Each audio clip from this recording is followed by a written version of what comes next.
Hi, Tay! Happy Father's Day!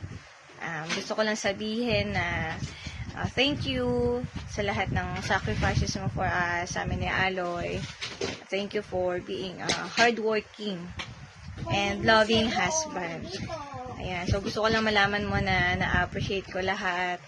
Kahit na ginigising kita para lang makipagmaritesan sa'yo. Tapos, maaga pa yung gising mo sa umaga. Ayan. Thank you. And also sa ating mga late night talks and food trip. Pero, syempre, kailangan na nating bawasan yon kasi kailangan mo nang mag-diet. Ayun. So, sana, dyan sa office mo, hindi ka kain ng kain. Kasi, parang kain ka daw ng kain dyan. Okay? So, tatanungin ko sila kung pasimuno ka ng kainan dyan. Ayun. So, and thank you, Tay, for also for being a cool tatay kay Aloy. Ayan. So, tuwang-tuwa ako lagi pagka naghaharutan kayo.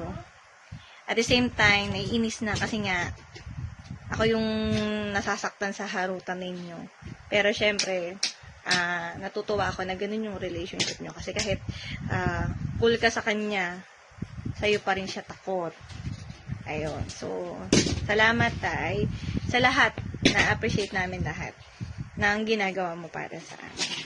Again, Happy Father's Day! Happy Father's Day! Dahil dyan, may gustong bumati sa'yo na Aloy! Happy Father's Day!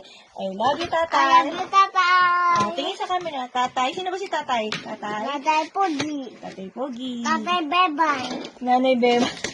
Ito talaga? Tatay Bebang! Ay, Tatay Bebang din? Yes! Hindi, Tatay. Pogi! Pogi. I love you ka na. Then, kaway. Bye-bye! Kaway. Bye-bye! Ano yung kaway? Bye-bye! Yan.